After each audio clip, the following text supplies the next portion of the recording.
Hi, welcome to Lies and Secrets channel. We hope you will have fun with us. Enjoy watching. My name is Sophia, and this tale is, well, let's just say I never imagined I'd share it, but it's too extraordinary to keep to myself. And perhaps there's a lesson to be learned. So here it is. Michael and I first crossed paths in college, and we've been together for almost 10 years. We were that couple everyone saw as perfect, always full of laughter and brimming with stories. Yet amid juggling our 3 children and our hectic schedules, things began to feel a bit dull. Perhaps some of you can relate to that feeling, the gradual slide into routines, how those brief moments of connection start to diminish over time. One evening we were having dinner, just the 3 of us, when Michael suggested something quite unexpected. He mentioned that he felt our connection had faded and proposed we try something unconventional. Initially, I was taken aback. His idea involved introducing new people into our circle of friends, not for anything intimate but to add some zest to our gatherings and conversations. I was hesitant but agreed, thinking it might be a refreshing change for our social life. The following week we attended a party that a friend of his was throwing. Michael had invited some new folks, including 3 guys he had recently befriended. They were congenial, respectful, and genuinely fun to hang out with. There was Elijah, an avid basketball enthusiast, Archie the tech whiz with always a captivating tale, and Michael, known for his gentle and laid-back demeanor. Over the next few weeks our group began to meet more frequently. Michael was clearly enjoying this new setup, but a surprising thing occurred. I too found great joy in the company of our new acquaintances, and I noticed they seemed quite attentive towards me. Yet all within the bounds of propriety, just a bit of extra kindness, some compliments, and a lot of laughter. For the first time in a long time, I felt a little thrill. I was noticed and admired. One evening after one of these gatherings, Michael and I were at home when he caught me off guard with a question that took me aback. He inquired if I felt any special connection with our new friends, noting how well we all meshed. I attempted to dismiss it with a laugh, but he continued, suggesting that perhaps a bit of harmless flirtation wasn't detrimental to our marriage. This conversation led us into new, uncharted territory, discussing our emotions openly, even those we typically concealed. It was odd, perhaps slightly uncomfortable, but thrilling. Nonetheless, it felt like we were breaking through a barrier, reaching a newfound level of transparency. Michael confessed that he found a mix of excitement and curiosity in watching me mingle with others, and I acknowledged that indeed it was pleasant to feel noticed once more. Soon we formed a sort of pact, agreeing to allow each other a measure of freedom in these friendships. Knowing it was merely for the excitement of injecting something fresh into our marriage, we established clear boundaries.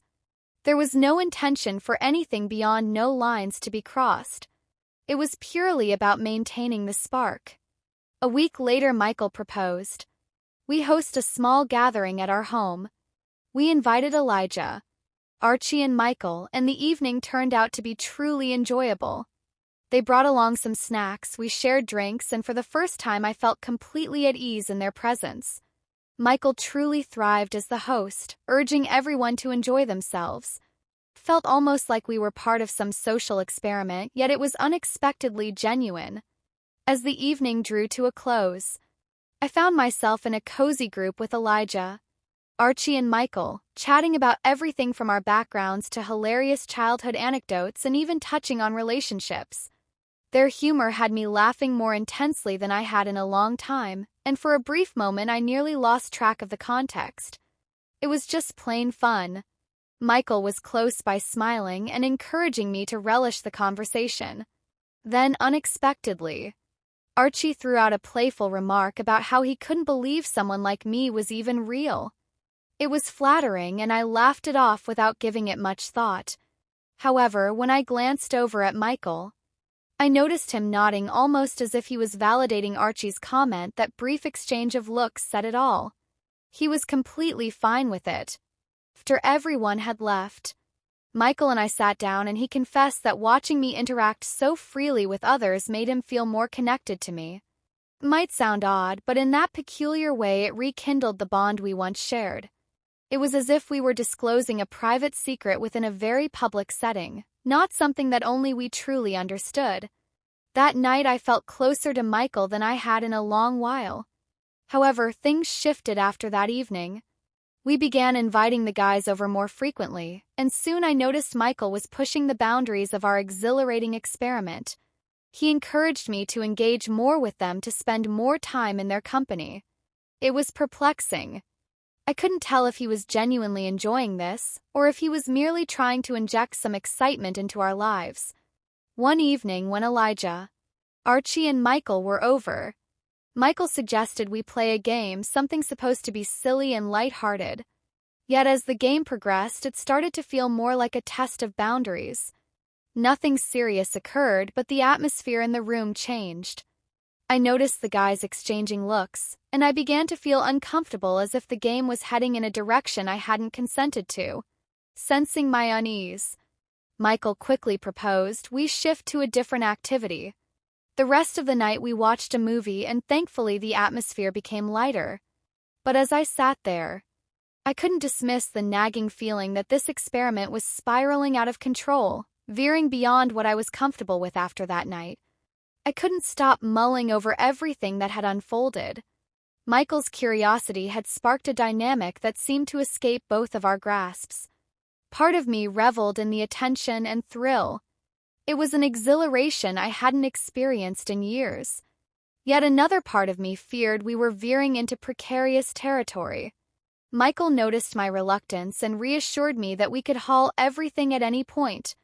But every discussion about it seemed to end with him encouraging me to just enjoy myself and relax. He even confessed how much he loved seeing me happy in a way he hadn't in a long time. This constant oscillation between curiosity and caution kept me emotionally tumultuous. Then came the evening that altered everything. We decided to host a backyard barbecue and invited Elijah, Archie, and Michael. The atmosphere was light, grilling, laughing, sharing stories. As the evening progressed, the conversation deepened. The guys opened up about their lives, their families, and their core values. It was the kind of heart-to-heart that makes you feel deeply connected, as if you've known each other forever. At one point, Michael pulled me aside and, noticing my ease around them, commented on how I was glowing. His words left me slightly flustered but also puzzled about his intentions. He leaned in closer and suggested, "Why don't you take a moment with them? Just chat. Get to know them even better." I was apprehensive but agreed, thinking it was merely another cordial interaction, so I found myself tucked away in a corner expression. He asked how I felt about the conversations, and I admitted that their insights had struck a chord with me, revealing aspects of our relationship that I felt were lacking but had not fully come to terms with until now. As the guys were saying their goodbyes, I stood by the gate, enveloped in a bittersweet feeling. Thomas turned to me and expressed his gratitude, saying, "Thanks for tonight. Sophia, you and Michael, you three have something really special." Aaron nodded in agreement, adding, "It's not often you see couples who trust each other this much." Isaiah, always the reflective one, gave me a warm smile and echoed, "Take care, Sophia." Their words stayed with me long after they had departed. I walked back inside to find Michael observing me with a curious look. His gaze seemed to probe for a deeper understanding of my state of mind. The evening's discussions had not only deepened my appreciation for the qualities Thomas, Aaron, and Isaiah valued, but also highlighted the silent gaps in our own marriage.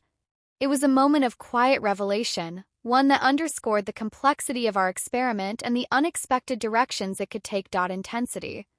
I wasn't sure what was going through his mind, but something had definitely changed between us.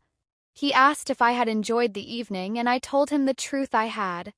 There was something freeing about the experience, even though nothing inappropriate had occurred. However, Michael wasn't satisfied.